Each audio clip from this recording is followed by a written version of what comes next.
Alright, so welcome to my video on moles. I just want to quickly recap what we'll be doing in this very long video. Well, first of all, we're going to be doing everything that deals with moles, including 25 questions on moles that include past paper style questions. And don't worry, we're going to be doing a gradual build-up. So see you in a few seconds after the intro.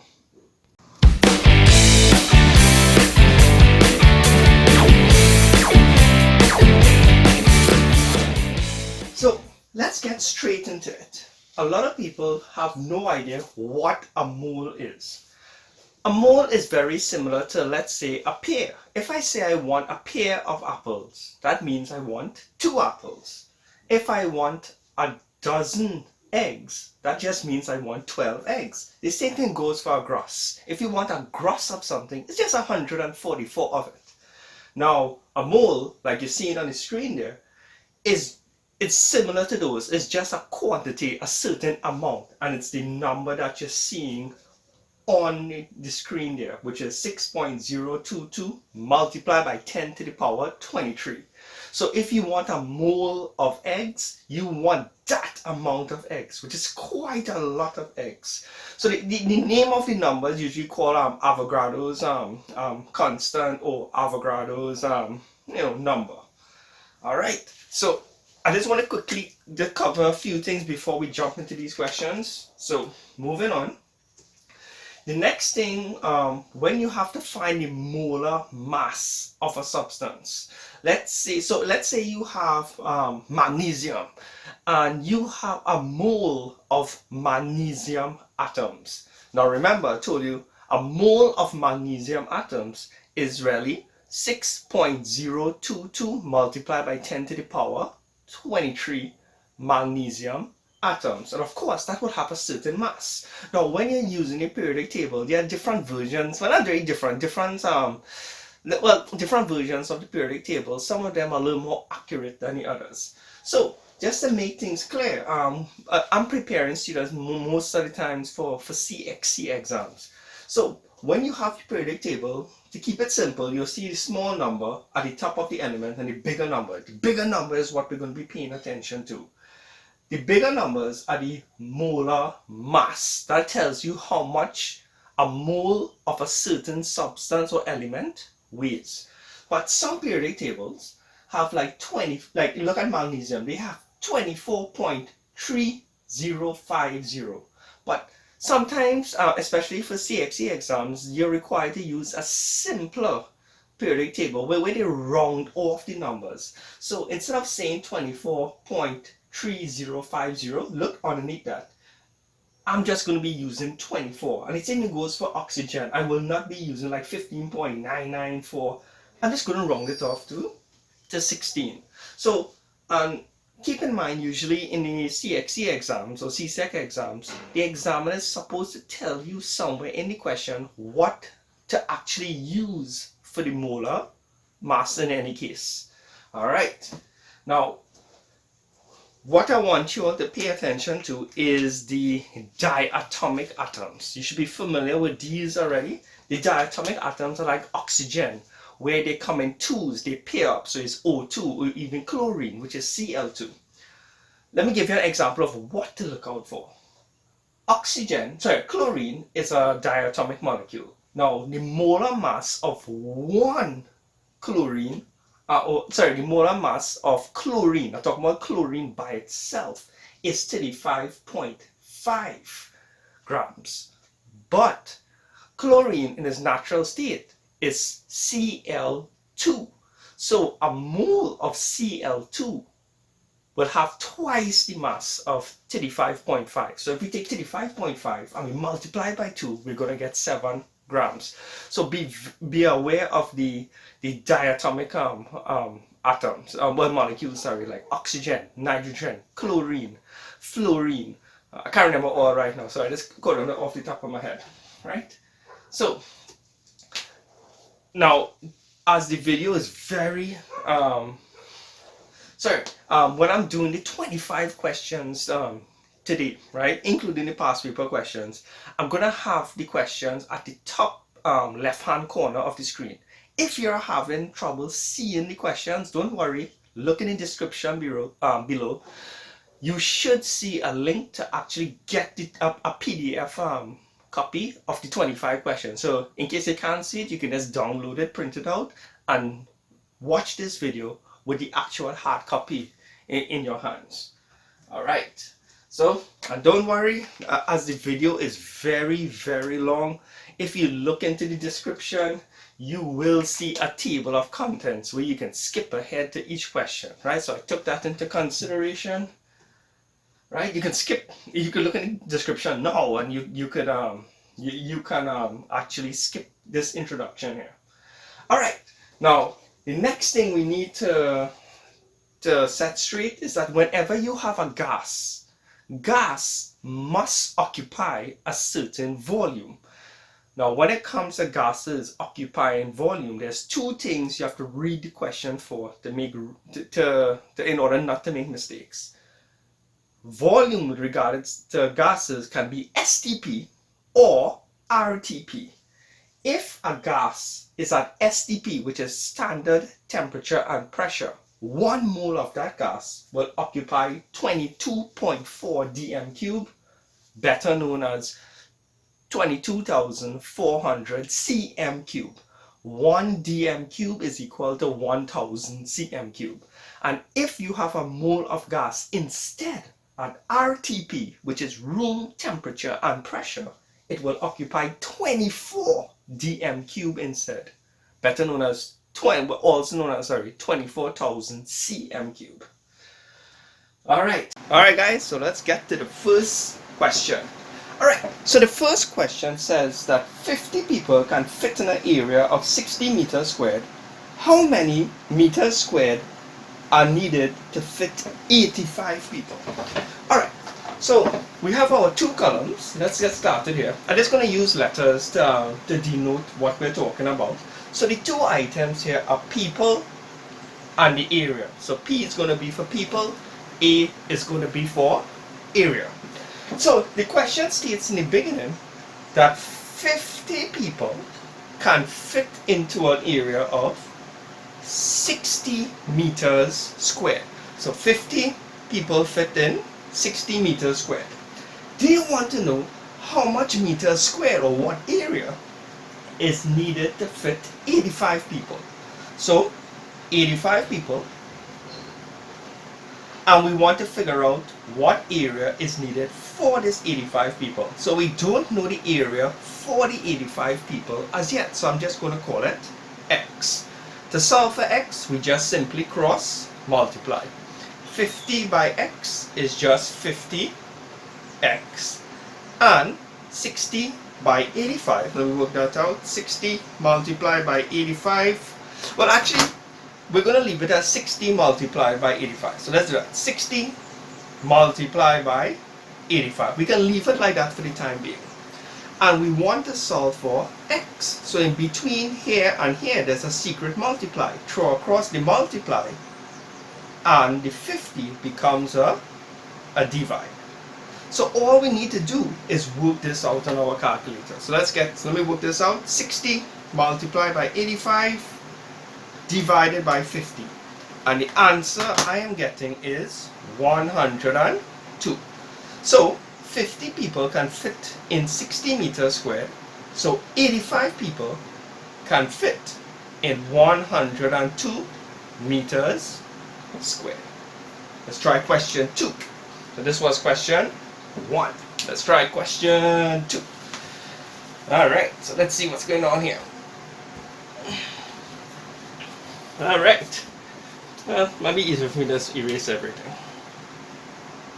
Question 2. So question 2, the two items here are lions and pancakes. So I'm just going to use L and I'm going to use P. L for lions, P for pancakes. Alright, so in the beginning of the question, they said 400 lions eat 600 pancakes. So I put that in my first row. They want to know how much pancakes one lion will eat. So we're interested in one lion and we want to find the corresponding amount of pancakes. So that's going to call here x. Once again, we just have to cross multiply. 400 by x is just 400 multiplied by x, and 600 by 1 is 600 multiplied by 1, but we all know 600 multiplied by 1 is still 600. We want to solve for x, so in between here and here there's a secret multiply. Throw across the 400, you will get a divide. So that means we just need to work this out on our calculator. 600 multiplied by 1 divided by 400. Well, I already know, I can do that in my head. That will be 1.5. So 400 lions can eat 600 pancakes. One lion only eats 1.5 or 1.5 pancakes. Alright, let's move on to question 3. I hope you're getting the hang of this procedure. It's really important to grasp this concept, because when you start the moles questions, this is going to be so handy. Alright, so in the next question, there are 42 ninjas, and 42 ninjas drink 65 cups of coffee. How much cups will 5 ninjas drink? Alright, so I'm just going to use N for ninjas and C for the coffee. So in the beginning of the question, they said 42 ninjas drink 65 cups of coffee. They are interested in how much ninjas will drink, how much cups will 5 ninjas drink. So they're interested in 5 ninjas, so it goes in the ninjas column, and they want to know how much cups of coffee they will drink. So you're going to cross multiply. Now the truth is, it doesn't matter if you cross multiply this one first or this one first. So let's do it this way so you can see me do it 2 ways. So if we cross multiply this diagonal first, 65 by 5, I'm just going to say 65 multiplied by 5 and leave it like that, is equal to multiply the other diagonal, 42 multiplied by x.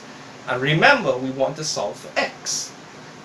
There's a multiply here. This 42 is a multiply. Remember, we want to get the x on one side by itself. Throw across the 42, which is a multiply. We get a divide. So we just need to work this out on our calculator. 65 multiplied by 5 divided by 42. Let's double check it. 65 multiplied by 5 divided by 42, and we get roughly 7.74. So 42 ninjas drink 65 cups. 5 ninjas will only drink 7.74 cups of coffee. Alright, question 4. I hope this is getting easier, guys, right? Number 5. Oh, here's one that's more relatable to moles and whatnot. They said you have 82 grams of a compound, right? So 82 grams of a compound have 88.25 multiplied by 10 to the power 6 to 26 molecules, right? Now, that's a crazy number, but you will be seeing numbers like that in the exam. How many grams will 5.4 multiplied by 10 to the power 26 molecules have? Alright, so since we're dealing with 2 items once again, we're dealing with grams, right? And we're dealing with molecules, the amount of molecules. So I'm just going to put grams, and well, this MOL is going to stand for molecules. So they said in the beginning of the question, 82 grams of a certain substance has 88.25 multiplied by 10 to the power 26 molecules. Don't let this big number scare you. Your calculator is going to do all the hard work. Now they're asking for how much grams, so they don't know how much grams. So I'm going to put a X in this column this time. They want to know how much grams will have this amount of molecules. 5.4 multiplied by 10 to the power 26. So you notice I keep the amount of molecules in this column and grams in this column. Once again, guys, we just need to cross multiply. Doesn't matter which one we cross multiply first. I'm just going to do this one. So we're going to get 88.25 multiplied by 10 to the power 26, and we have to multiply that by x. And over here we have 82 multiplied by 5.4 multiplied by 10 to the power 26. That's this diagonal. I apologize for the noise in the background. Alright, so remember, we want to solve for x. So that means this guy here, this crazy looking number, is a multiply. So when we throw him across, we are going to get a divide. Right? So we throw him across and he goes underneath. Now this looks scary, but believe me, you just need to type it in straight on the calculator. And remember, previously I showed you how to type in complex things like this on your calculator. So let's solve for x quickly, guys. Okay? Well, he's no longer on this side because we threw him across. So let me work it out. 82 to the power, 82 multiplied by 5.4 to the power 26 divided by 88.25 to the power 10 to the power 26. And when you work this out, we get a really nice, well, nice-ish number. We get 5.02 if we round it off to 2 decimal places. So 82 grams has this amount of molecules. So that means 5.02 grams has this amount of molecules. Which kind of makes sense. 82 grams has this amount of molecules. 5.02 is less grams. So theoretically, it should have less molecules in it. Alright guys, last question, quick. Alright, so I hope you see the gradual increase in questions from situations that are not chemistry related, and how it's gradually building up to something that is chemistry related. Alright, number 5, guys. Let's go. Number 5. Just checking the camera to make sure it didn't shift. Nope, everything is fine. Number 5. Okay, 1 mole of gas occupies 24 dm cube. How much cm cube will 0.055 mole occupy? This is a trick question. They're talking about two different, well, the two units here are basically moles. That's a measurement of something which we discussed previously, right? It's a measurement of the amount of something. So they're talking about moles, and the gas occupies 24 dm cube. Now, things like dm cube or cm cube, they are measurements of volume. So it's two things we're dealing with, moles and volume. But this is a trick question. In the same question, they use two different units for volume. They spoke about dm cube, and then they spoke about cm cube. You can't use both when we're doing calculations. It's either we're using dm cube or cm cube. I am going to go with cm cube. Now, in case you didn't know or couldn't remember, 1 dm cube is equal to 1000 cm cube. Okay? It's very important to remember. So, in the beginning of the question, 1 mole of a substance occupies 24 dm cube. Well, the volume units I am going to choose here is cm cube. So if 1 mole occupies 24 dm cube, remember 1 dm cube is 1000. So if I have 24 dm cube, that's the same thing as 24,000 cm cube. So I'm choosing to work in cm cube, not dm cube. Because the question asks us, if you read it properly, asks us to put our answer in cm cube. Let's continue the question. How much cm cube will 0.55 moles occupied. So the 0.55 has to go in this column because only moles are allowed to go here and only volume is to go here. So once again guys, all we have to do is cross multiply. Right? So if you forgot this, please take this down. I just want to erase it. Let's cross multiply again guys. 1 by x is, well, 1 by x is just x, and I'm going to put 1x. And 24,000 multiplied by 0.55, 24,000 multiplied by 0.55 is 13200, and this answer is in cm3. So that's the answer for x there. 1 mole occupies that amount of volume. 0.55 moles, which is less than 1, should occupy less volume, and it did. It's 13,200 cm3. Alright guys, let's move on to question 6. I believe the next set of questions on the next page are from 6 to 11. So, see you in a few seconds guys. Once again, I apologize for the noise. Alright, so let's move on to question 6. Alright. The first one says to calculate how many moles are in 28 grams of water. So the first thing we need to do is put down the formula for water, which is H2O. Let me put it on this side because I probably need more space.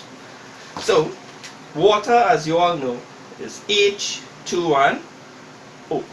The first thing we should probably calculate here is the mass of 1 mole of water.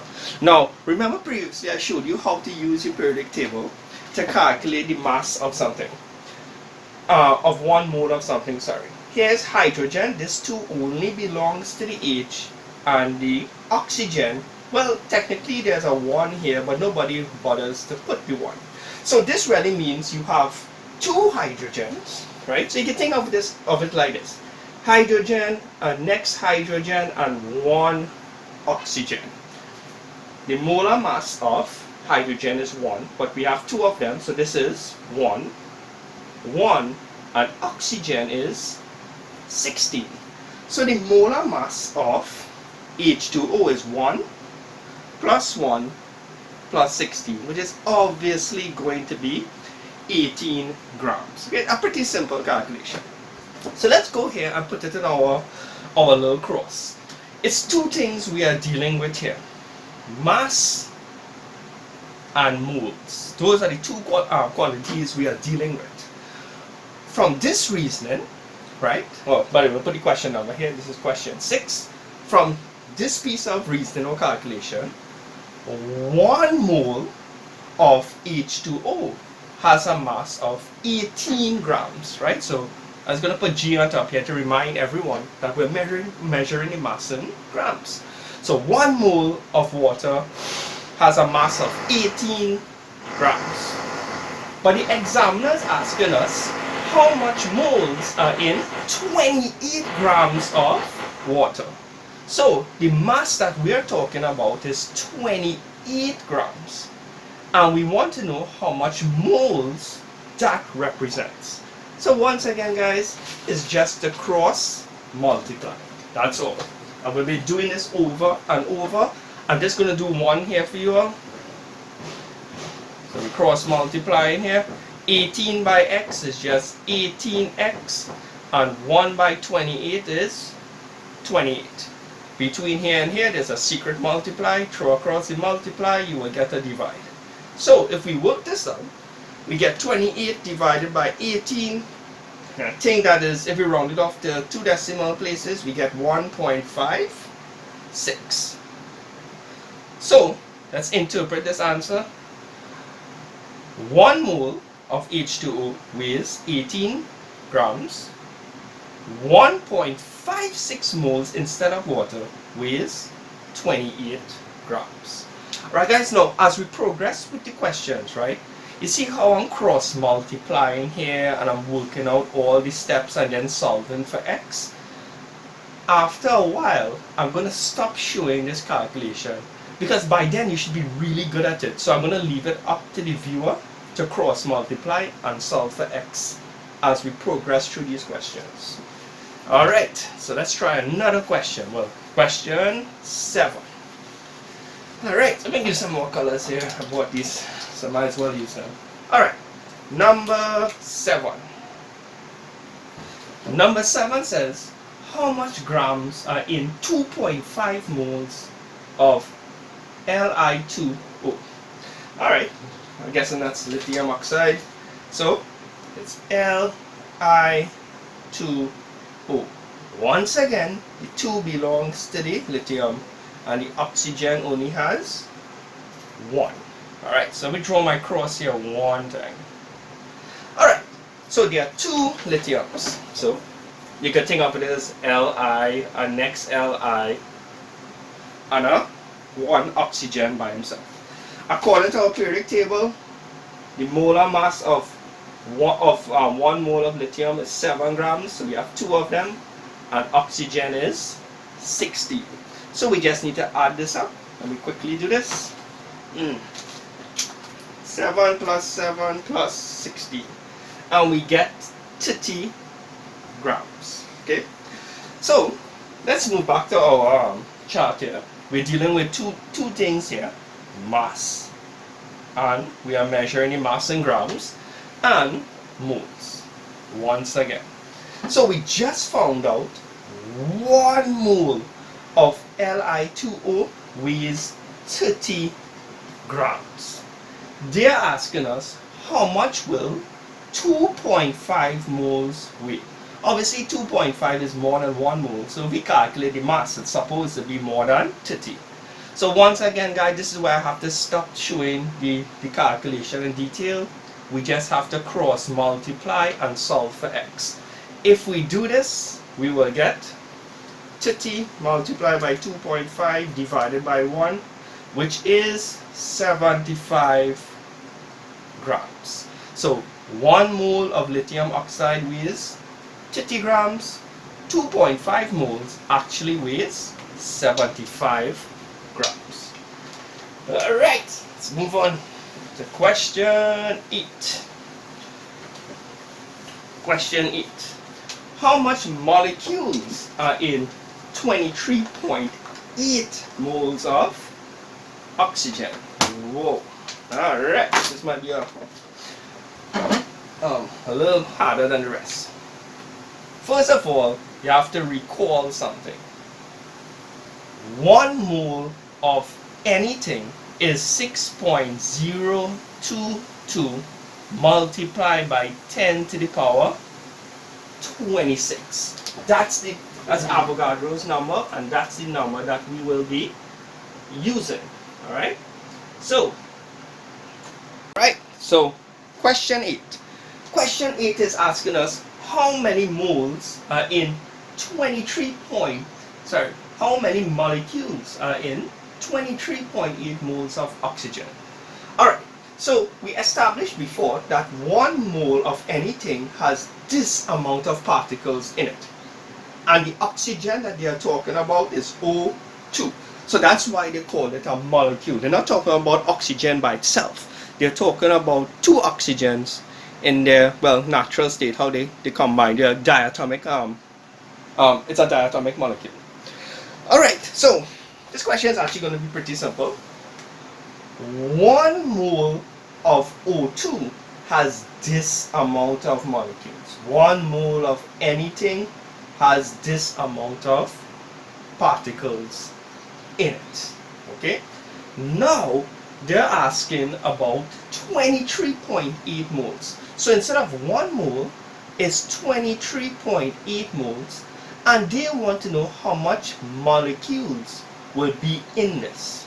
So once again guys, we just need to cross multiply and solve for x. So if we cross multiply and solve for x, I'm just doing it here, 6.022 to multiply by 10 to the power 23 multiplied by 23.8, and if we divide it by 1, it will not make a difference. The answer for x will be, it's a little gray here, I have to round off this answer, 1.43 multiply, well, 1.433 multiplied by 10 to the power 25. So 1 mole has this amount of molecules of O2. So 23.8 moles has this amount of molecules of O2. Alright, so question 9. I'm going to leave this here because I have a good feeling we're going to be needing this piece of information over and over. Alright, so question 9. Alright, so it seems the noise in the background has stopped. I hope it remains like that. Number 9. How many moles are in 2.4 multiplied by 10 to the power 22 molecules of H2SO4? Alright, now H2SO4. Right, now don't let the H2SO4 get to you. They want to know how much molecules of this how many moles of this exists in 2.4 multiplied by 10 to the power 22 molecules. How much moles of this? So it's two things we're basically dealing with here. The amount of molecules, right, and moles. We know 1 mole of anything has this amount of particles. Right?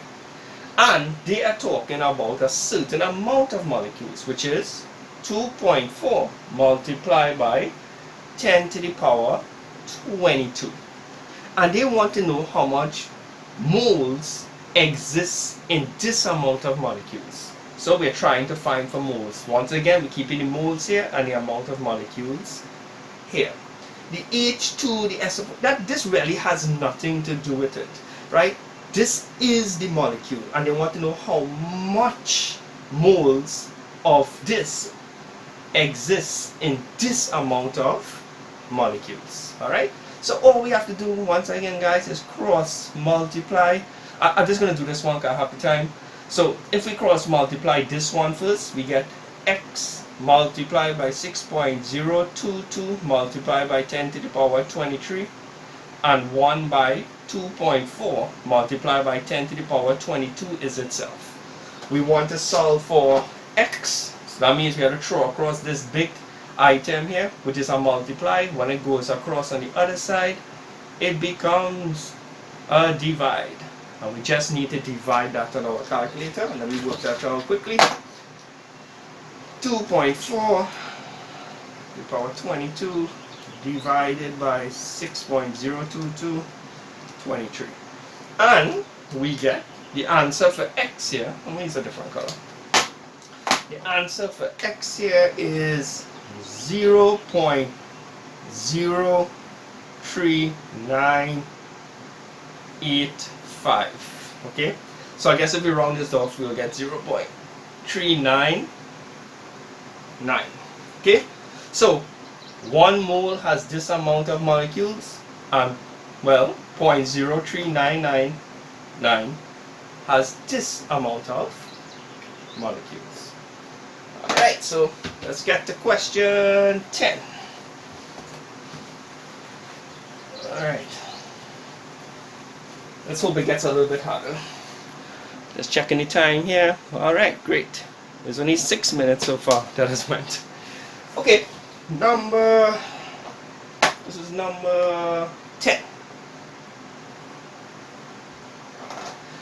Alright, how many molecules are in 45.2 grams of industry? Great, this question is a little bit hard. Okay, so we are dealing with NH3. Right, how many moles? Right, so we have NH3.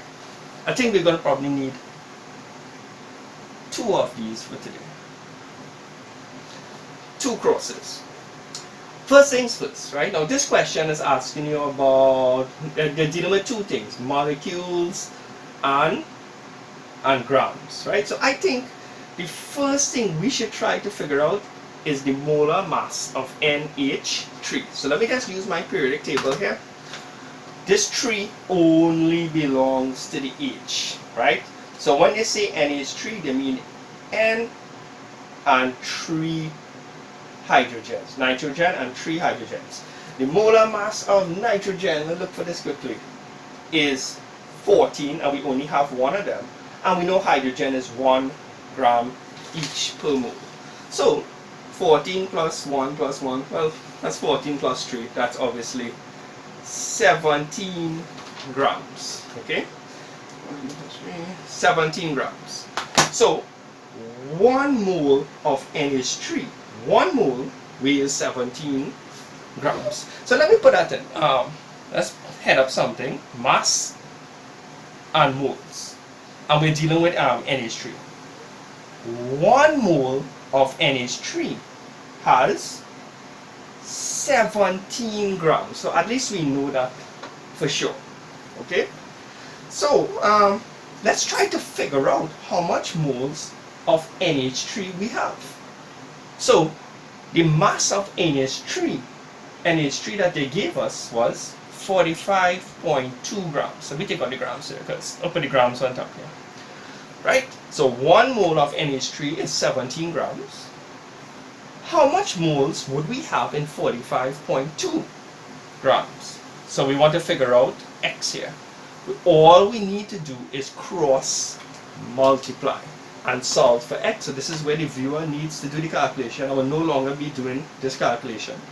So let me solve for X. 45.2 multiplied by 1 divided by 17. So when we do that calculation, we will get for X here let's try to round up properly, 2.66 moles. So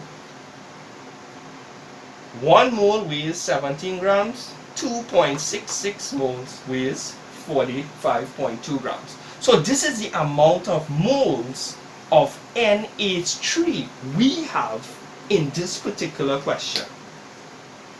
What we're going to do now is take this answer and transfer it downstairs here. So molecules and moles.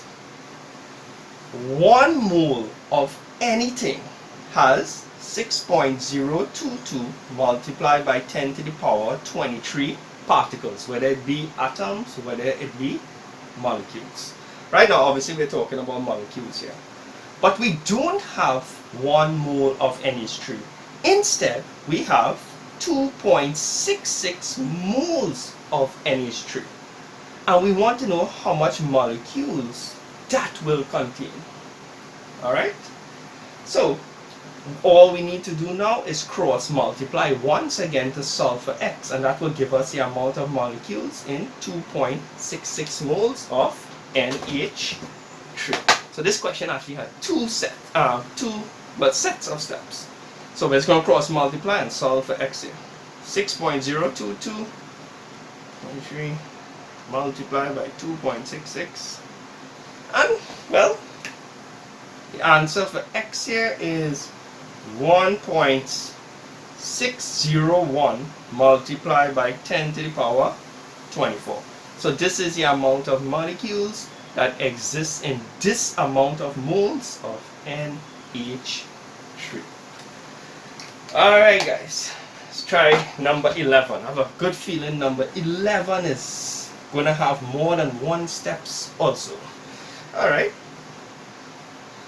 Oh yes. Number 11. Okay, how many grams are in 9.5 multiplied by 10 to the power 22 molecules of N2I6? Alright, let me write it out here. N2I6. This means we have 2 nitrogens and 1, 2, 3, 4, 5, 6 I's. Let me go to my periodic table here. Got the molar mass. Nitrogen, each nitrogen is 14. 14 here. Where's I? Where's I? I should be able to find this. I don't know why I cannot find this. Whoa, this is big. It's 127. And I'm going to write this 6 times. So we're just going to multiply this by 6. Okay, N2 I6. Let's do the calculations. Let's add up everything here and see what we get. 14 plus 14 is 28 plus 127 multiplied by 6, and that gives us 790 grams. So 1 mole of this molecule weighs 790 grams. So let's put that in at least. Let's get a little cross going there. So we have mass in grams, and then we have moles. So 1 mole of, well, I'll put some more descriptions here. 1 mole of this weighs 790 grams, right? So obviously the 1 mole they're referring to here is N2I6. What is the question asking us for now? How many grams are in 9.5? Alright. Well, first of all, before we go up there, I think we need to do another piece of calculations. First of all, we need to load up something called moles and amount of molecules. I think we need to figure out how much moles of this we have first. 1 mole of anything has, once again, this amount of particles. They are telling us in the question, we do not have this amount of molecules. Instead, we have 9.5 multiplied by 10 to the power 22 molecules of this. So I want to know how much moles I have of this. So let's solve for x here. So we're going to cross multiply and solve for x. And that will tell us how much moles of N2I6 we're dealing with. So let's solve for x with you.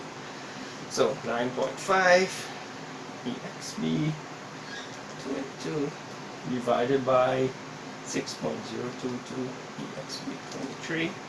And that actually gives us, right, when we solve for x here, 0.158. Right? So we actually have 0.158 moles of N2I6. So that's how much moles we're dealing with. So let's go to the top table now. Remember, we figured out 1 mole of this weighs 790 grams.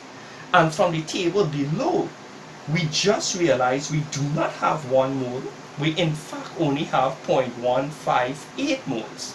If we have 0.158 moles, it should weigh less than 790 grams. So let's find the corresponding mass of this amount of moles. So once again, we cross multiply. So if we cross multiply and solve for x, that's all right, 0.158 multiplied by 790 divided by 1, and the answer we get here is 124.82. So that is how much grams of N2I6 weighs, right? So, this is, let me just refer this. This is the amount of molecules of N2I6 we have, and this is how much it weighs, right? So, I hope you understood this, and let's move on to the next set of questions. Alright, so let's move on to question 12. Question 12 deals with more of gases. So just some reminders from the previous from the beginning of the video. RTP is 24 dm cube, STP is 22.4 dm cube. 1 dm cube is the same thing as 1000 cm cube. Also, 1 liter is the same thing as 1 dm cube. And remember, 1 dm cube is 1000 cm cube. And well, you know this one already. So in question 12, they said, how many moles of ozone, now in case you don't know what ozone is, that's O3. How many moles of ozone will occupy a volume of 2.86 liters at STP? So they're talking about STP. So the two headings here are moles and volume. Now if they're talking about STP, 1 mole of any gas at STP will occupy 22.4 dm cube. And we should make this very clear in the table here. I am measuring my volume in dm cube. But remember, dm cube and 1 dm cube in a liter is the same thing. So they want to know how much moles of ozone will occupy a volume of 2.86 liters. So it's 2.86 liters, but it doesn't, liters and dm cube is the same thing. So if 1 mole occupies this volume, well, how much moles will occupy this volume? Once again, it's just a cross multiplication question, right? And keep in mind, it doesn't matter if it's O2 or O3. Any gas at STP, 1 mole of it occupies this amount of volume. So let's cross multiply and solve for x, guys, and let's see what we get. So we're going to get 2.86 multiplied by 1 divided by 22.4. And we will get 0.1277 moles. So 1 mole occupies this volume, and this volume has this amount of moles in it. So the answer is 0.1277 moles. Alright, and which makes sense. It has a smaller volume, so the amount of moles should also be less. Alright guys, let's move on to question 13. Alright, question 13. What is the volume occupied by 0? Alright, let me write it down. So, in this question, they're talking about by the volume occupied by 0.148 grams of, let me see if I H2S. Alright, I think we're going to need 2 columns for this one.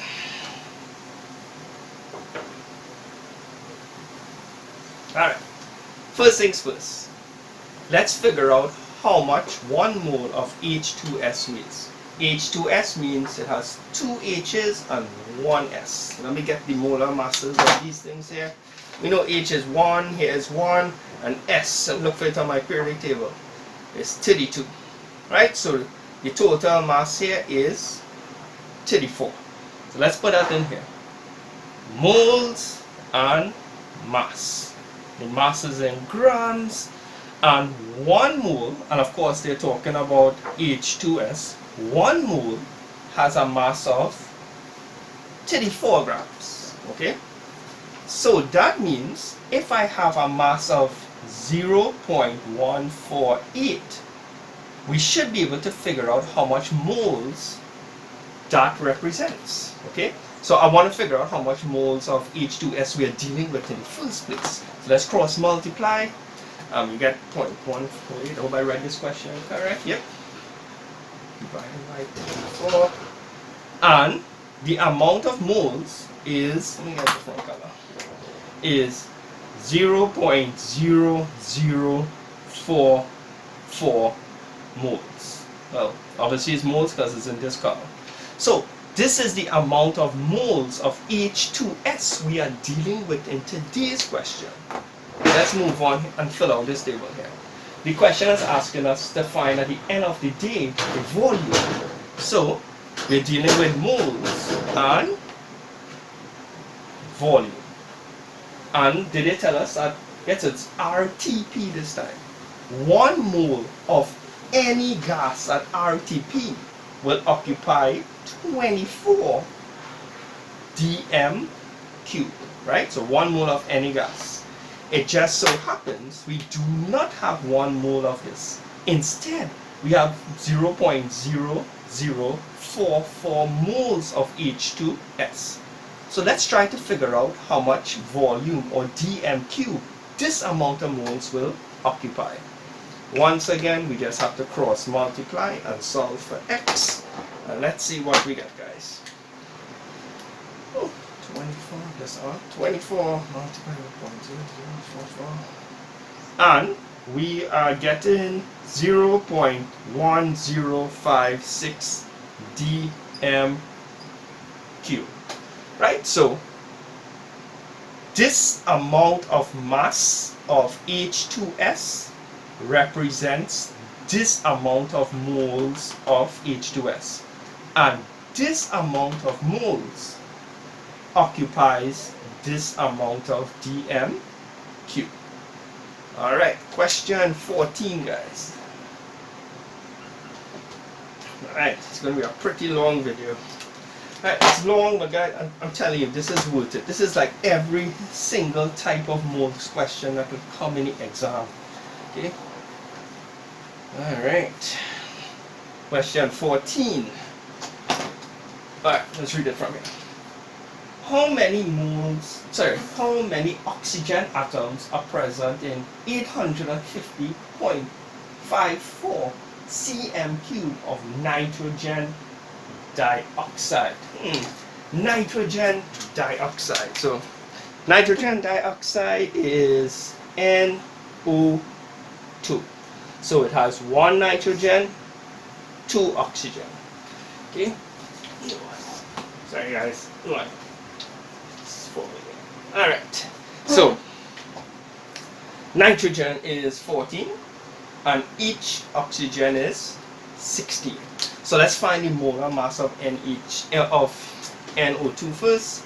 14 plus 16 plus 16, sorry, I'm going to glare on the calculator. 14 plus 16 plus another 16, and we get 46. Alright, so this is 46 grams. So I'm going to put that down first. Alright, moles and mass, just in case we need it. And 1 mole of nitrogen dioxide weighs 46 grams. Well, I shouldn't put the grams, I should put the grams up here. Right, so let me just write. Obviously, we're dealing with NO2, but that's like to be very complete. Alright, so 1 mole of nitrogen dioxide weighs that amount of grams. Let's read on. How many oxygen atoms are present? Oh, it seems we didn't even need this piece of information, so let's go ahead anyway. Alright. Let's see what else information they gave us, right? So, and it's STP, so it's moles and volume. Now we have to be careful. What are we measuring the volume in? cm cube or dm cube? I'm going to choose cm cube. And we're dealing with what? STP for number 14. So 1 mole of any gas at STP occupies 22.4 dm cube. But this is dm cube. Remember, 1 dm cube is equal to 1,000. So I need to multiply this by 1,000 first. So I will get 22400 cm cube. So 1 mole of this occupies this amount of cm cube. What we need to figure out is how much moles we actually have of nitrogen dioxide. So the volume they gave us was 850.54 cm cube. So we want to figure out how much moles that will represent. So once again, we just have to cross multiply. So let's cross multiply here quickly. So sorry about finding this. This is at the top here. That's unnecessary information. I'm just accustomed doing that. So let's solve for x here. So we get 850.54, right, divided by 22400. Okay, So we get 0.038. 0.038. Right. So 1 mole occupies this amount. So 850 is represented by this amount of moles. So in the question, this is the amount of moles of nitrogen dioxide we are dealing with. So let's go on top here. I guess I can make use of this table now. They're asking us for how much molecules will be present, how many oxygen. Oh, this is a trick question. They ask us for how many oxygen atoms are present. All right. So let's go to define the molecules first. We know 1 mole of anything has 0.6022 multiplied by 10 to the power 23 molecules. Okay?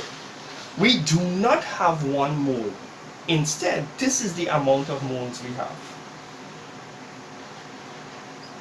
And we want to know how much molecules are in this amount of moles. So once again, we are going to solve for x, right? So let's solve for x here. So 6.022 exp 23 multiplied by 0.038. And we will get 2.29, and that's rounding it off, multiplied by 10 to the power 22 molecules. But this is a trick question. Let me explain why. So I'm going to take this answer and put it down here. 2.29 multiplied by 10 to the power 22 molecules of NO2. So this is how much of NO2 we have. But read the question properly. They ask us how many oxygen atoms. Right? Remember, each molecule of this contains 2 oxygen atoms. Okay? So we need to take this number and multiply it by 2, because in nitrogen dioxide, for each N, it is accompanied by 2 oxygen. So we just have to take this number and multiply by 2 for the amount of individual atoms of oxygen. That's right. 2.29 exp22, and we will get 4.58 multiplied by 10 to the power 22 atoms of oxygen. Alright, so let's move on to number 15. So welcome to question 15. So question 15 is asking us what mass of carbon dioxide occupies a volume of 4.02 dm cube at RTP. So if it's RTP, 1 mole of any gas occupies this volume at RTP. So I went ahead and found the mass, the molar mass of carbon dioxide, right? So I have it here. It should be easy by now for you guys. It's 44 grams. So what we know for sure is 1 mole of any gas occupies this volume at RTP, right? So it's room temperature pressure. So I filled that in. They give us a volume of 4.02. So let's try to calculate how much moles that represents. Okay, so I'm going to cross multiply. Let's see, 4.02, that's 4.02. And if we do this calculation and we solve for x here, we get 0.1. But it's not a bad number, so I'm going to write out the whole thing. 675. So 24 dm cube is for 1 mole, and this amount of dm cube is this amount of moles. Alright, so we're going to have to transfer this answer downstairs, because at the end of the day they're asking us for mass.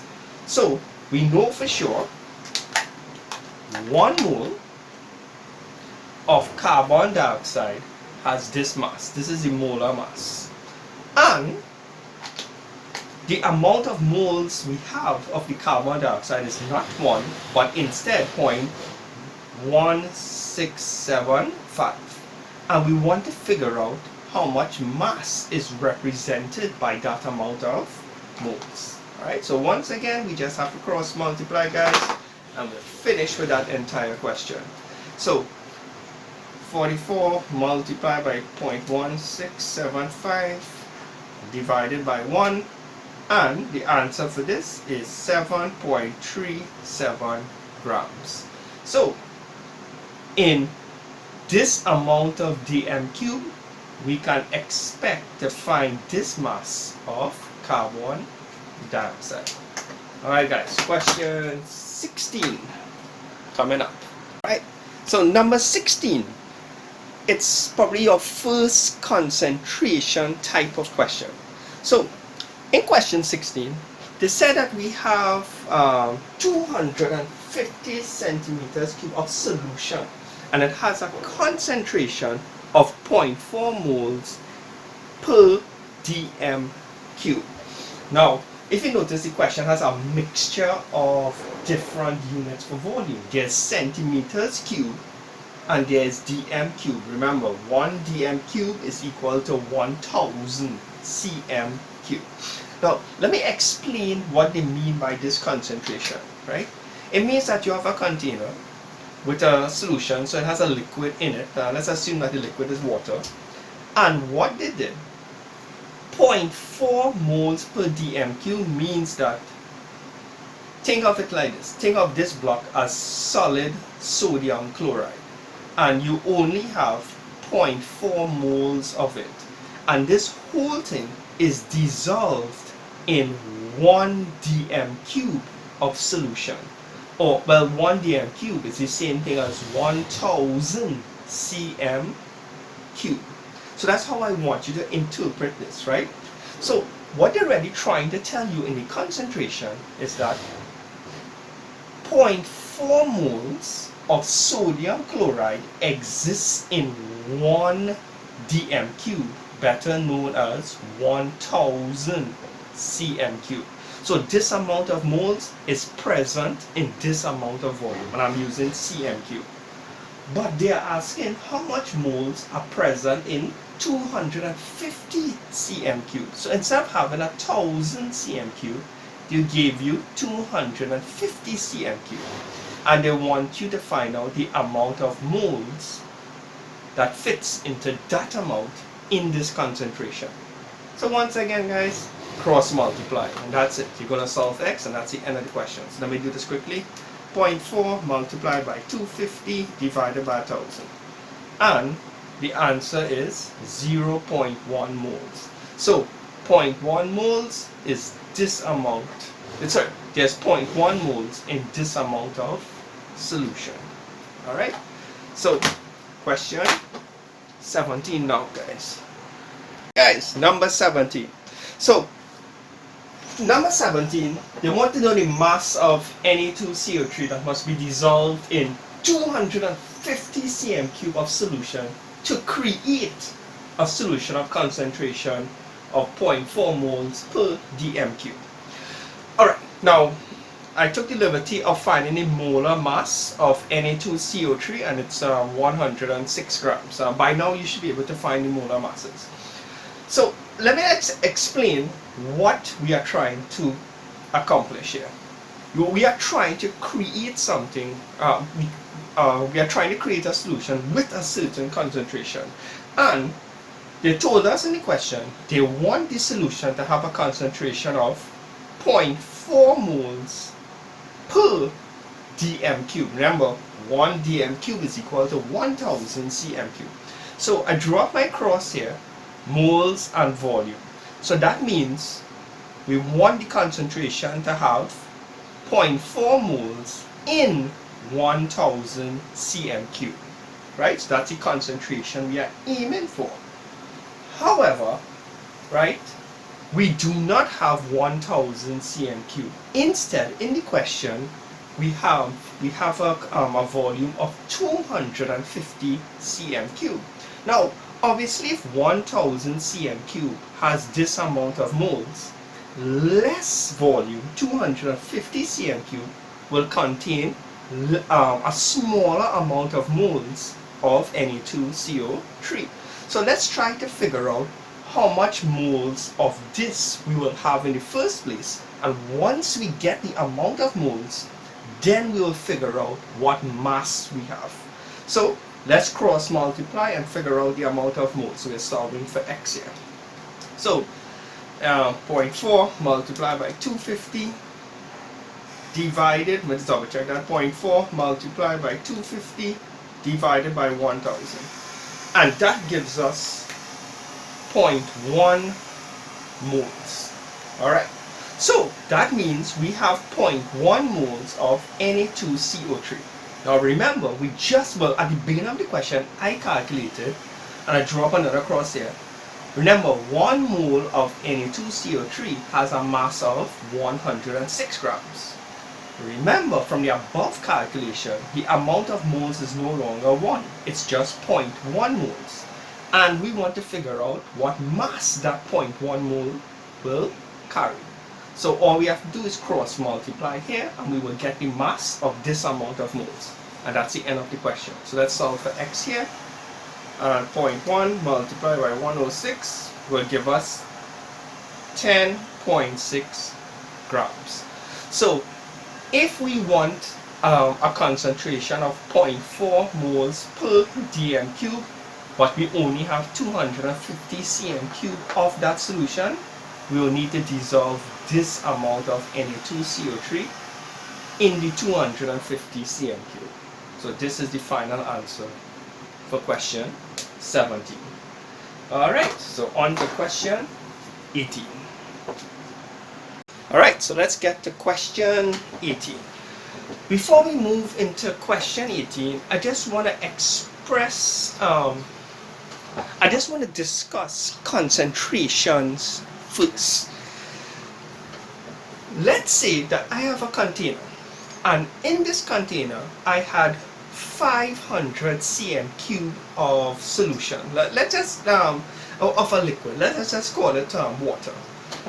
Then we dissolved 2 moles of a particular substance inside this 500 cm cube. So that means 200 moles. It could be anything. It could be sodium chloride. It could be let's take the easiest example. Let's call it sodium chloride. So 2 moles of sodium chloride have been dissolved in 500 centimeters cube of water. What would be the concentration? Well, one way of writing this concentration is like this: 2 moles per 500 cm cube. Now this looks very strange, this being the unit. This means that 2 moles fits inside 500 centimeters cube of, in this case, water. Now this is mathematically correct, but it looks very, very, very strange. Let's look at it from a different point of view now. Let's increase everything. Let's say that instead of 500 cm cube, we have 1000 cm cube. So we doubled the amount of water. So that means if we double this, to keep the concentration the same, we should also double up the amount of moles. So let's say in the 1000, remember we double this. So if we double this, we have to double the moles. So that means in 1000 cm cube, we would have 4 moles instead. And this would have the same exact concentration. But look at how I'm going to write this one. So the concentration here is 4 moles per 1000 cm cube. But 1000 cm cube, where is it? Is the same thing as 1 dm cube. So instead of writing 1000 cm cube, I just put 1 dm cube. And of course, if I erase the 1 here, the 1 is understood. So even though this and this are 2 different ways of expressing the same exact concentration, this one looks neater, and this is the one the examiner will prefer. When you are expressing concentrations, make sure it's the amount of moles per dm cube, better known as 1000 cm cube. Do not put concentrations out of a different amount of cm cube other than 1000 cm cube. Alright, so now we got that out of the way, right? Let's move on with the rest of this particular question. Alright, so in this question, they're talking about KOH, or potassium hydroxide. I went ahead and found the molar mass of potassium hydroxide, which is 56 grams. So, in question 18, they're telling us, well, I know for a fact, well, from this, 1 mole of potassium hydroxide has a mass of 56 grams. And they gave us, instead of 56 grams, 4.8 grams. So let's try to figure out how much moles of potassium hydroxide we have in the first place. So let's solve for x here quickly. So it will be 4.8 multiplied by 1 divided by 56.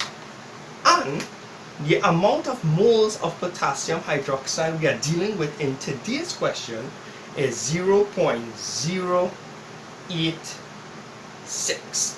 So for sure we have this amount of moles of potassium hydroxide.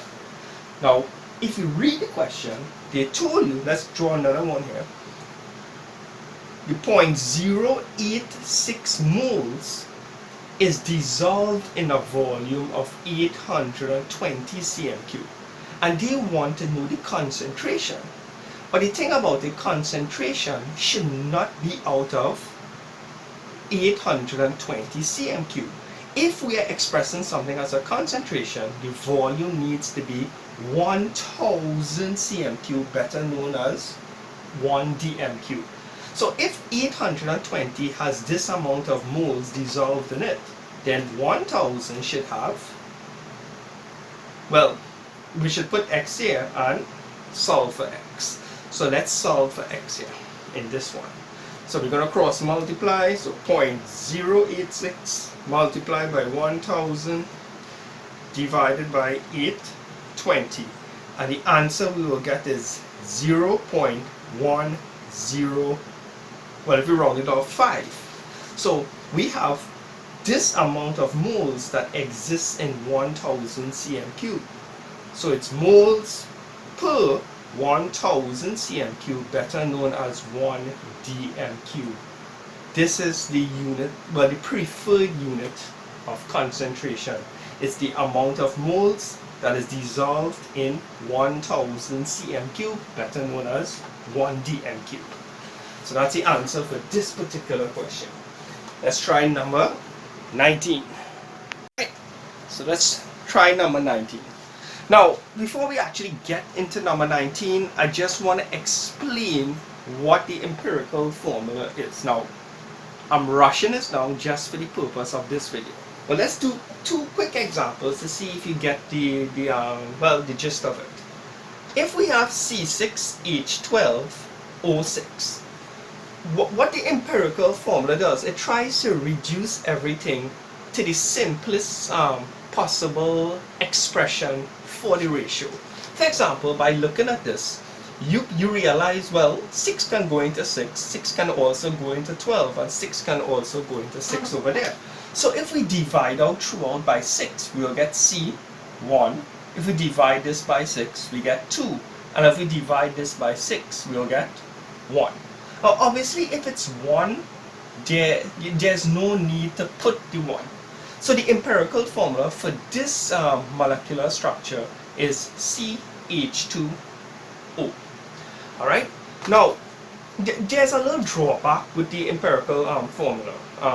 Now we know that this is C6H12O6, meaning that there are 6 carbon atoms, 12 hydrogen atoms, and 6 oxygen atoms. If you never knew the top there, and I said that I had this, and I said this was the empirical formula. From this, unless we're given more information, we do not know the actual number of carbon atoms, hydrogen atoms, and what? oxygen atoms. We just know the ratio is 1 to 2 to 1. So that means whatever we choose for carbon and oxygen, it will always have twice the amount of hydrogen. So that means if I ask someone to get back the original molecular formula, it's going to be our guessing. It's going to be a guessing game, and no one will actually be correct for sure. Because if I choose C as 5, then hydrogen has to be twice the amount, which is 10, and oxygen has to be equal to the carbon. Alright, so the empirical formula doesn't tell you the actual amount of each atom, it just gives you the ratio. And let's do another quick example here. Let's say we have P4O10. We always try to reduce it so that everything is in a whole number. We don't want fractions. So what can go into 4 and what can go into 10? The answer would obviously be 2. So if we divide everyone by 2, 4 divided by 2 is 2, 10 divided by 2 is 5. So the ratio is 2 to 5. This is the empirical formula for that molecular structure. Alright, let's get to actually question 19 now. Now, this question is about finding the empirical formula. Alright, so let me just summarize this question. I drew a diagram. They said that you had magnesium and you had 4.8 grams of magnesium. You mixed it with a certain amount of oxygen, which was not specified. And when you mix these two together, you got magnesium oxide. So you notice I drew them together. And the total mass here was 8 grams. Now here's the thing, we haven't balanced the equation or anything like that. For all you know, magnesium oxide, let's pretend you don't know too much about chemistry and you don't know the charges and whatnot, and I ask you to write the molecular formula for, the formula for magnesium oxide. It could be Mg2O or it could be MgO2. Sometimes you see things like CO2 and you try to figure out, hey, how come the scientists know or the chemist knows that a 2 goes here? Why not a 1? Why not a 3? So I'm going to show you how you can figure out from experimentation what small number goes by the element. Alright, so I remember from this we're only going to be getting the empirical formula. So if we mix magnesium with oxygen and we get this, well, the mass we had in the beginning should be equal to the mass in the end.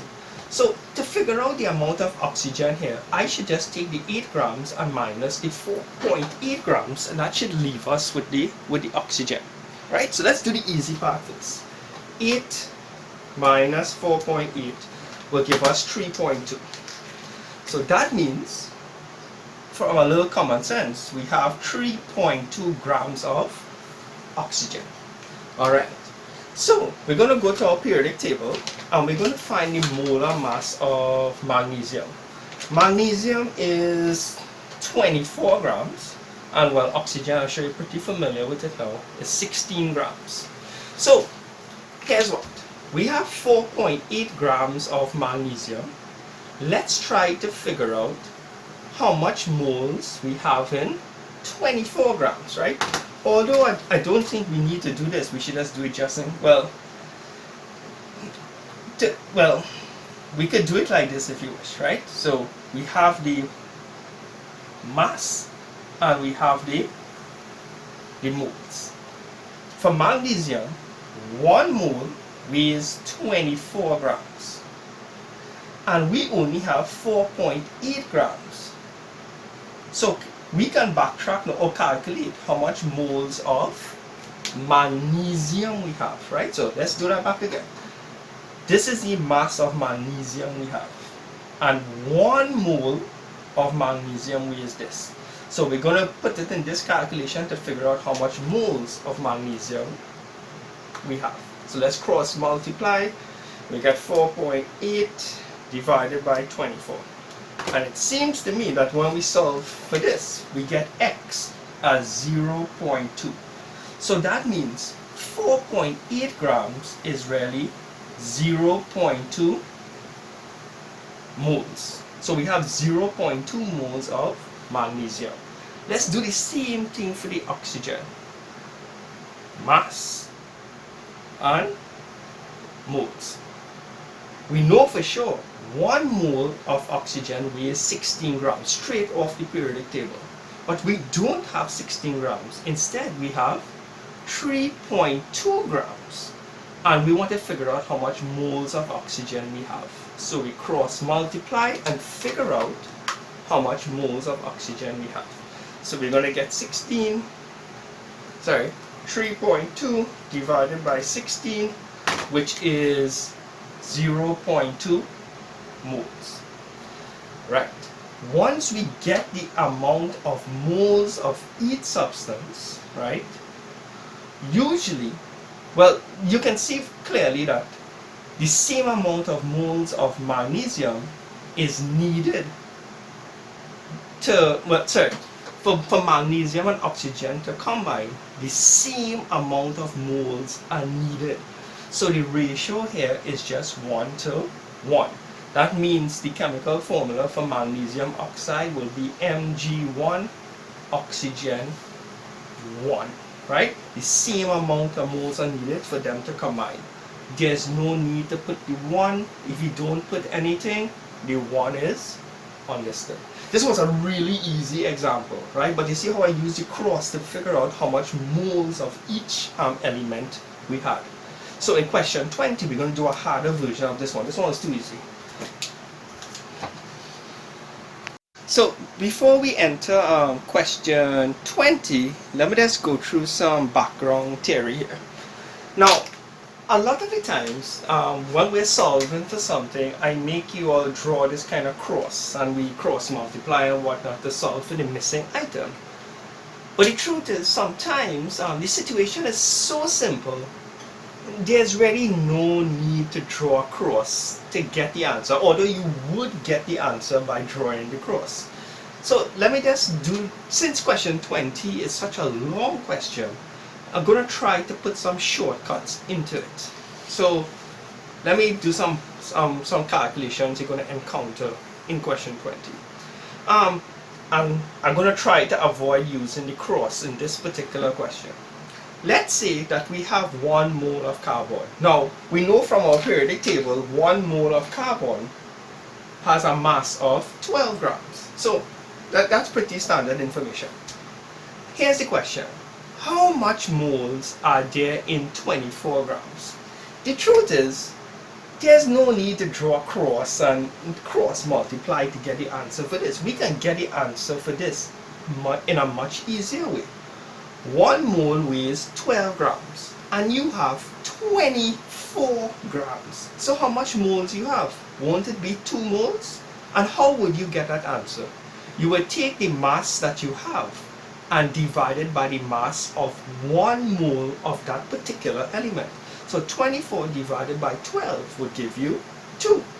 Similarly, if I ask a question with a different number, how much moles of carbon do we have in 6.8 grams? Well, the mass that we're interested in is 6.8, and we divide it by the mass of 1 mole of carbon, which is 12. So it's 6.8 divided by 12, which is 0.57 moles of carbon. Right? So 6.8 grams is really 0.57 moles of carbon. Alright? So when I'm finding, for this particular question, when I'm trying to find the amount of moles, I'm just going to divide it by the moles, by the molar mass of that particular element. Alright, so let me show you another piece of calculation that you're going to come across. Basic maths, when I'm just covering all my drawings. Let's say that I have 250 grams of something. It could be anything, potassium, carbon, nitrogen, whatever. And I want 50, sorry, let me use a harder number. I want 24% of that. How would you find 24% of 250 grams? It's just 24 divided by 100, because percentage is always out of 100, and you just multiply it by the mass. Alright, so just reviewing some quick maths. 24 divided by 100 multiplied by 250, and that gives me 60 grams. Now 24 is a really nice number. In the question, in question 20, you'll be seeing things like 55.2%. The concept is still the same. Let's say that I had 100 grams of something and I wanted 55.2% of that substance. Well, it's just 55.2 divided by 100, because percentage is always out of the 100, and then you multiply it by the total mass. The total mass just happens to also be 100 grams. So when we work this out, the 100 and the 100 will cancel out, leaving you with 55.2 grams. Alright, so let's jump straight into question 20 now. Okay, so you have a compound, right? And you've seen a nice neat picture of it in this corner here, but I just drew it back here. And when you analyze the compound, you realize it was 55.2% potassium, 14.6% phosphorus, and 30.2% oxygen. Alright, they want to know the empirical formula. So it's KPO. It's just that we don't know whether the ratio is 1 to 2 to 1 or 2 to 2 to 1. That's what we're trying to figure out. First things first, let's get the molar mass of potassium, phosphorus, and oxygen. The molar mass of potassium is 39 grams. So 1 mole of potassium weighs 39 grams. Okay? Let's look for phosphorus.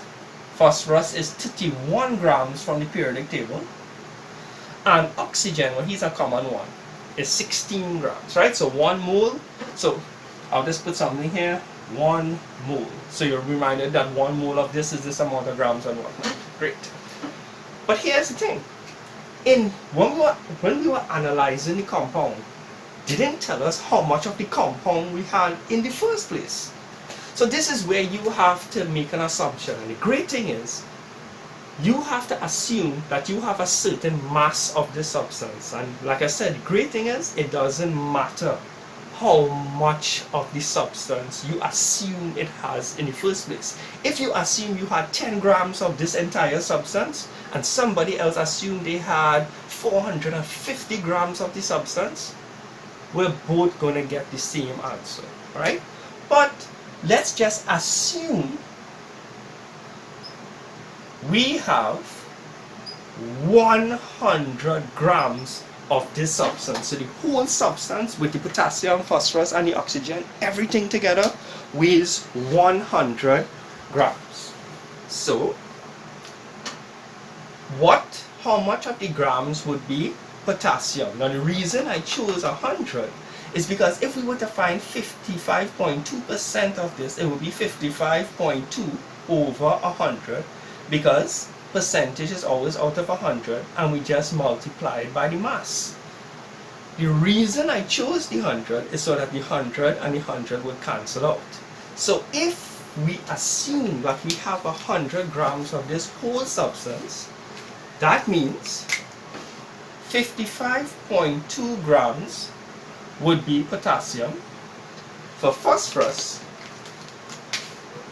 out of the 100 grams, 14.6 grams would be phosphorus. And for oxygen, 30.2 grams would be oxygen. All we need to do now is figure out how much moles of potassium we have, how much moles of phosphorus we have, how much moles of oxygen we have. To figure out how much moles, now I showed you this at the beginning of the question. If you have this mass, to figure out how much moles of potassium you have in this, we just have to take this and divide it by 39, because that's the molar mass of potassium. So we just have to divide him by 39. To figure out how much moles of phosphorus we have to divide it by the molar mass of phosphorus, which is 31. And for oxygen, we divide it by 60. So let's divide this. Keep in mind, sometimes when you do these experiments, the percentages are not 100% accurate. So we're going to have to use a little bit of common sense. Like if we get a number, and so we might have to round off the number to the nearest nice looking number. That's the best way I can explain it. Let's try this. 55.2 divided by 39. And we get 1.415. We'll do the rounding off answer. Let me just put a dash line here. For the phosphorus is 14.6 divided by 31, and we get 0.471.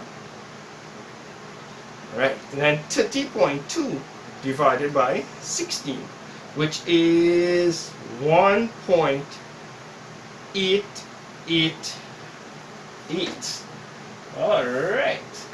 So in a case like this, we did not end up with nice numbers. It's not like we ended up, I'm going to show you, it's not like we ended up with 8, 2, and 10. If we ended up, that is saying if, instead of ending up with these crazy numbers, we ended up with 8, 2, and 10. To figure out the empirical formula, we usually take the smallest number and we divide out throughout by the smallest number. So the smallest number is 2. We divide every one by 2 and we get 415. So the empirical formula would be potassium would be 4, phosphorus would be 1, and the oxygen would be 5. But that's if we got these nice numbers, but we didn't. So we're going to follow a very similar procedure. Look at all the numbers, look for the smallest number, and then divide everybody by that smallest number. So we're going to divide everyone by 0.471. 0.471. And of course, we're supposed to get nice answers when we divide them. Supposed to. 1.415 divided by 0.471. When we divide this, we get a number, but if we round it off the nearest whole number, it's very close to 3. Well, two same things divided will give you 1. And 1.888 divided by 0.471. What we get here is something very close to 4. So that means the empirical formula for KPO, the potassium is 3, phosphorus is 1, and the oxygen is 4. There's no need to put the 1 here. The 1 is understood. So this is the empirical formula for KP and O. Of course, we don't know exactly how much potassium we have, how much phosphorus we have, and how much oxygen we have, because this is the empirical formula. All we know is it's the ratio 3 to 1 to 4. So that means if the real amount of phosphorus was 10, that means the potassium has to be 3 times the amount of phosphorus. So here would be 30, and oxygen has to be 4 times the amount of phosphorus. So it will be 40. But you know what I mean, right? The point is we don't know exactly how much it has. We just know the ratio of it. All right. So that's the answer. Oh, right back to the final answer. In case you were confused there, because I kind of altered it. It's K3PO4. That's the final answer for number 20. Alright guys, I know that was a long one, but let's try number 21. These are the kind of questions you can expect in your CXC exam. So write down every single thing I wrote down. Alright, so on to number 21. Alright, so number 21, it's similar to the one that we just did, except it does not involve percentages. Alright, so we've been given 3 grams of carbon, 0.5 grams of hydrogen, and we don't know the amount of oxygen, but we know that when we mix these 3 together, we get a substance that weighs 7.5 grams. Now, obviously to figure out the oxygen, we just add these 2 and minus it from the 7.5. So let's do the easy part first. 7.5, and we minus the 3, and we minus the 0.5, and that leaves us with 4 grams of oxygen.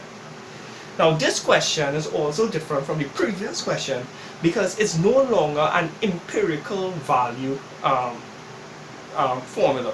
They're going to ask you for the molecular formula, meaning that This is C6 if we have H12 and O6. This here is the molecular formula. The empirical formula is when we reduce it. We divide everyone by 6 to get 1, 2, 1, 1. Of course, there's no need to put the 1s. So today we're not going to, sorry, I made a mistake here. This is O here, right? Today we're not going to be finding the empirical formula. We will find the empirical formula, but the main aim of the question is to find the molecular formula, the actual amount of each element. So we want to know exactly how much carbon it has, how much hydrogen it has, and exactly how much atoms of oxygen it has. So that's a slight difference between this question and the last question. Also, I took the liberty of writing out the molar mass of each substance, right, from your periodic table. So here's one. Let's try to figure out how much moles of each substance we have. We have 3 grams of carbon, and we know 1 mole weighs 12 grams. So how much moles do we really have of each? Well, we take the mass that we have, and we divide it by the molar mass of 1. So it's 3 divided by 12. Well, that's for the carbon. For the hydrogen, we have 0.5 grams, and each mole of hydrogen weighs 1. And oxygen, we have 4 grams, and each mole weighs 16 grams. So 3 divided by this is 0.25, or a quarter. 0.5 divided by 1. I can't believe I just divided that. It's 0.5 obviously. And over here, 16 divided by 4 is 0.25. Alright, so we need to look for the smallest number, which is 0.25, and divide out throughout by that number. So we're going to divide throughout by 0.25. When we divide this, we get 1.5 divided by 0.25 is 2, and 2.5 divided by 0.25 is 1. So that means the ratio of C to H to O, 1 for the carbon, 1 for the oxygen, and 2 for the hydrogen. Obviously, I keep saying over and over, there's no need to write the ones. Alright, now here's the thing. This is the empirical formula for this particular molecule. We need the molecular formula. So let's just see. Remember, they told us in the question that the relative molecular mass of this thing here, the relative molecular mass is 60 grams, right? So let's find out the mass of what we have here, of 1 mole of this. We know carbon weighs 12, 1 hydrogen weighs 1, and we have 2. So that's 2, and we only have 1 oxygen, so that's 16. So 12 plus 2 plus 16 is 30 grams. But they're saying that the relative molecular mass is 60 grams. So if we take the relative molecular mass and divide it by the 30, we realize we get 2, which means that everything has to be multiplied by a factor of 2. So the molecular formula, remember we had a 1 here and a 1 here, we have to multiply all these small numbers by 2. So we're going to get C2H4O2. Alright guys, so I really hope that this made sense. And guys, these are standard questions that come in your exam, right?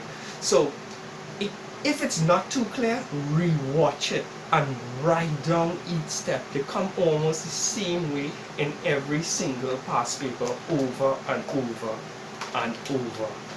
Alright guys, so well, we have other questions. There's actually 24 questions in all. So on to question 22. Alright, so welcome to question 22. So question 22, let me just summarize it here. They're telling you that you're taking sodium hydroxide, adding it to H2SO4, and you're mixing these two, right? Now, to and you're going to get sodium sulfate and water. Now the truth, in the exam, you are going to have to write out this equation on your own and balance it most of the times in the exam. So in this video, I haven't covered balancing equations and whatnot. That's for a separate video. Just know that this here is the equation after it has been fully balanced. So here's the thing. In question 22, this is the amount of sodium sulfate that was used. They clearly mention it in the question. And of course, what they are trying to figure out is, if over here, if the sodium sulfate is 12.8 grams, then how much grams of sodium hydroxide is needed for this reaction? So we're basically trying to figure out the amount of grams, well, G for grams there, of sodium sulfate. So I know you probably never did a question like this, so I put two crosses. One is going to be for the sodium sulfate and one is going to be for the sodium hydroxide.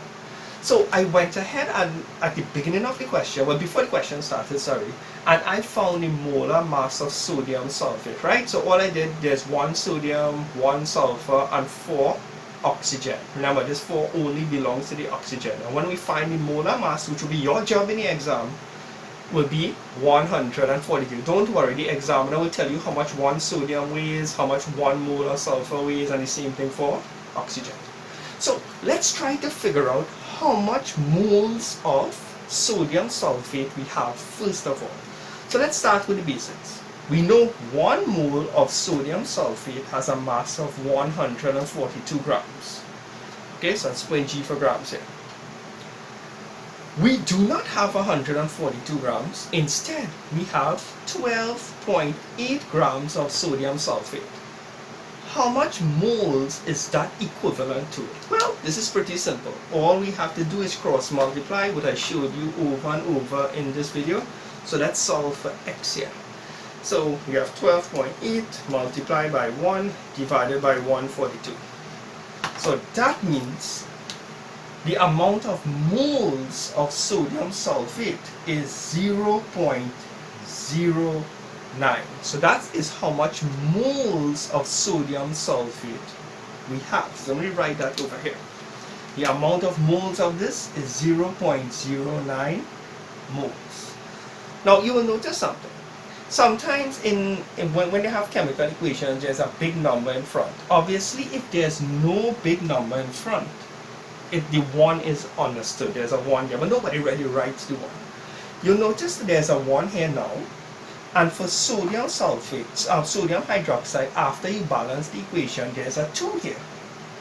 So the ratio here is really 1 to 2. So that means twice the amount of this is needed than this. So if here was 2 moles, over here would be 4. If here was 10 moles, here would be 20. So over here is 0.09 moles. So that means the amount of sodium hydroxide due to the ratio has to be twice the amount. So let's figure out how much moles of sodium hydroxide is needed. So 0.09 multiplied by 2 is 0.18 moles. So this is how much moles of sodium hydroxide is needed. But the question did not ask us for the amount of moles, they asked us for the mass of sodium hydroxide. So let's move to this cross now, which deals with sodium hydroxide. So what do we know for sure? Well, we need to find the molar mass of sodium hydroxide for sure. I should have gone and found, what's that one? The molar mass of sodium hydroxide is actually 40 grams, right? It has, well, 1 sodium, 1 oxygen, and 1 hydrogen. Let me just double check that calculation. Yep. So, sorry, I should have found this at the beginning of the question. So, alright, so let's move back to over here now. We know 1 mole of sodium hydroxide is 40 grams for sure. But we do not have 1 mole. Instead, 0.18 moles is needed. 0.18 moles is needed. Let's try to figure out what mass that is equivalent to. So we cross multiply once again. So 0.18 multiplied by 40, and the answer for this is 7.2 grams. So to answer the question, how much sodium hydroxide is needed?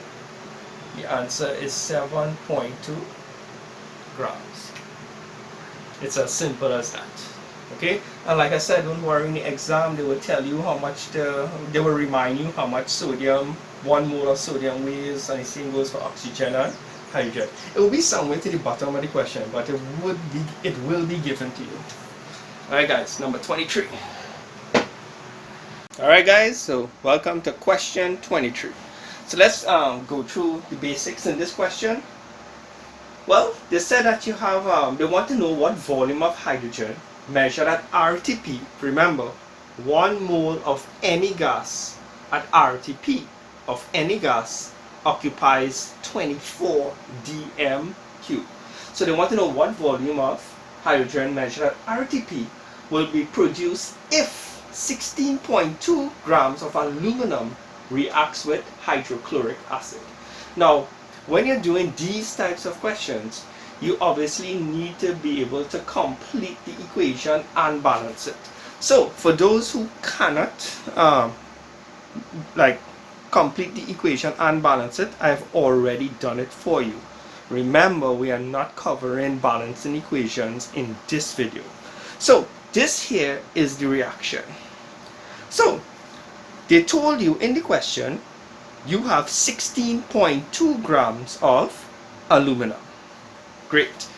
Now they want to know how much hydrogen will be produced if we have 16.2 grams of aluminum. So the first thing I think we should figure out is how much moles of aluminum we have.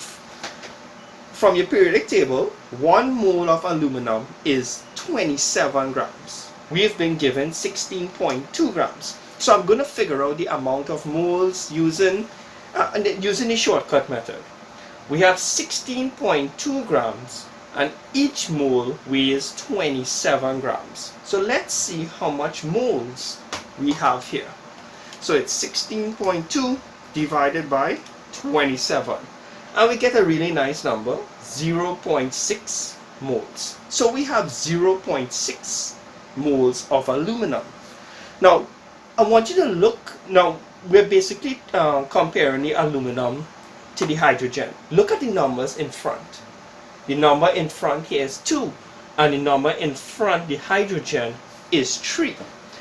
This is a slightly harder ratio, meaning that if we did not have the 3 here, let's say we did not have the 3, if we had no number here, well then the number in front here would be automatically 1, and the ratio would be 2 to 1, meaning that there will always be twice the amount of aluminum than hydrogen. So if we have 0.6 moles of aluminum, then half the amount, because remember 1 is half of 2, we could say that the amount of moles of hydrogen would be 0.3. We would just have to divide this by 2, because a ratio of 2 to 1 is really easy to calculate in your head. But it's not 2 to 1. In fact, for this question, it's 2 to 3. So how do we figure out how much moles of hydrogen we have in the first place? Well, we could draw our little cross like this. The moles ratio, I put it aluminum moles and hydrogen moles, is 2 to 3. That's the ratio of aluminum to hydrogen. And the amount of moles of aluminum we have is 0.6. So we can figure out how much moles of hydrogen we will have. We just call it X. So you see how useful this cross is? You can use it with so many things. So let's cross multiply, and I'm going to solve for X. 0.6 multiplied by 3 divided by 2. And that will give us 0.9 moles of hydrogen. So let me just put this here. We have 0.6 moles of aluminum, and that creates 0.9 moles of hydrogen. But the question did not ask us how much moles of hydrogen will be created. They want to know what volume this will occupy. So I have another cross here. Remember, 1 mole of any gas will occupy 24 dm cubed. Here we have hydrogen, which is a gas, and the amount of moles we have is 0.9. Let's figure out what's the volume this will occupy. So we cross multiply, solve for x, and we're done. So 0.9 multiplied by 24 is 21.6 dm cubed. And that is the answer for that particular question. So the amount of moles, the volume this will occupy is 21.6. Alright guys, so I really hope that you understood this one. Let's move on to question 24. Alright, so welcome to question 24. Alright, so let's go through this question. What is the mass of zinc carbonate needed to neutralize 750 cm cube of a 0.4 mole dm cube hydrochloric acid? Alright, so let's go through the details here. So zinc carbonate is going to react with hydrochloric acid. Once again, you are required to know how to complete this equation and balance it. So I've already done that for you. So they gave us a certain concentration of hydrochloric acid. So we went through how to express concentration already. So this is the concentration, 0.4 mole per dm cube. Remember, a dm cube is really 1000 cm cube. So that means in 1000 cm cube of this particular hydrochloric acid, you can expect to find 0.4 moles of it dissolved in the solution. So let's put that over here. I separated the hydrochloric cross from the zinc carbonate cross. So according to the concentration, 0.4 moles exists in 1000 cm cube. And according to the question, they said needed to neutralize 700. So in the question, the amount of hydrochloric acid that was used was not 1000. It was 750 cm cube. Now obviously, if 1000 cm cube has 0.4 moles dissolved in it, 750 will have a smaller amount of moles dissolved in it. So let's find that smaller amount, x, by cross multiplying once again. So let's find x here, 0.4 multiplied by 750 divided by 1000. That means the amount of moles of hydrochloric acid was 0.3. So the amount of moles of hydrochloric acid here was 0.3 moles. Sorry for the bad right in there. They are concerned with the mass of zinc carbonate. Now look at the ratios here. There's a 2 here and there's no number here, so it's 1. So the ratio is 2 to 1. So the amount of moles here will always be twice the amount over here. So this will be half of this. So if there's 0.3 moles here, 0.3 divided by 2 is 0.15 moles. So the amount of zinc carbonate needed for this reaction, for this concentration, is 0.15 moles.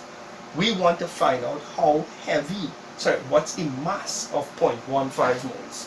So I already took the liberty of finding the molar mass of zinc carbonate, right? So by now you should be able to do that. 1 mole of zinc carbonate weighs 125 grams.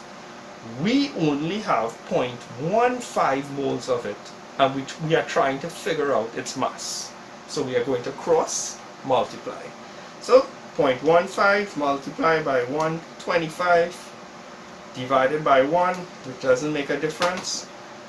The answer over here is 18.75 grams. So the mass of zinc carbonate needed was 18.75 grams.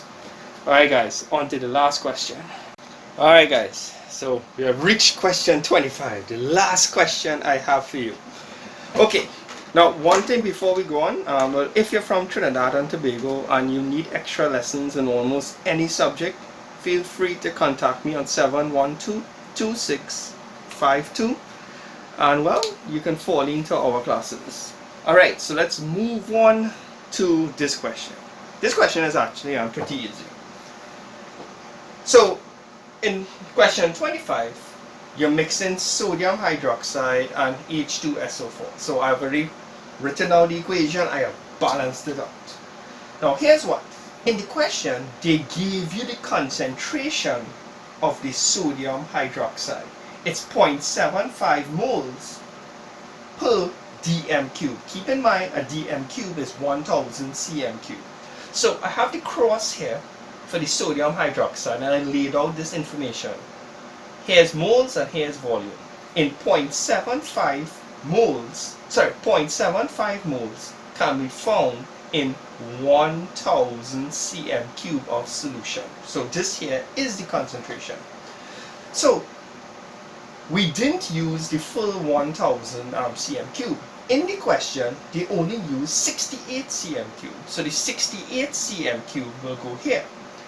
Obviously, we want to figure out how much moles exists in that 68 cm cube. So once again, we cross multiply. So let's figure out how much moles we have of sodium hydroxide. So 0.75 multiplied by 68 divided by 1000. And that gives us this amount of moles, 0.051 moles. So we have 0.051 moles of sodium hydroxide, but we're interested in the H2SO4, the sulfuric acid. You'll notice you have a 2 here, and in front here there's no number, so it's automatically 1. So the mole ratio is 2 to 1. There will always be twice the amount of this than this. So to figure out how much moles I have here, I just need to divide it by 2. So I'm going to divide it by 2. And when I do that, I get 0.0255 moles. So I have figured out how much moles of sulfuric acid I have. But the examiner, well, the person who wrote the question, told us that 185 cm cube, that's the volume, that's how much sulfuric acid was used. So this is how much moles that are inside this particular volume. But the question is asking us for the concentration. Concentration is always out of 1 dm cube or 1000 cm cube. So let's move over to the H2SO4 table here. This is what we know so far. Here's moles and here's volume. So 0.0255 moles of sulfuric acid exists in 185 cm cube. But we want to express the concentration out of 1000 cm cube. So 185 is not a good number. We want the concentration out of 1000 cm cube. So we have to figure out how much moles is in that 1000 cm cube, and that will be a proper way of stating the concentration, right? And remember, 1000 cm cube is the same thing as 1 dm cube. So let's cross multiply. So 0.0255 multiplied by 1000 divided by 185. And we get, well, I'll put the answer here. The answer we get is, this is not a nice answer, so I have to round it off, is 0.138 moles. Remember, this is the amount of moles in this, so it's moles per dm cube or 1000 cm cube. And this is the final answer here, right? But keep in mind the ratio was 2 to 1, so whatever moles we got for the sodium hydroxide, we had to divide it by 2, right? And from there we can work to get the concentration of the sulfuric acid. Alright guys, so I really hope that this video was helpful. This is basically every mole question you can get for your CXC exam or even your GCSE exam. I can't imagine anything else coming, not resembling what was taught here today. Alright guys, so Don't forget to read the description below. I have tons of other videos, and of course you can go to my website iLoveLessons, iLoveLessons.com to see all the free tutorials I have, and you know, there's a bunch of stuff there. Alright guys, so don't forget to share also. Take care guys.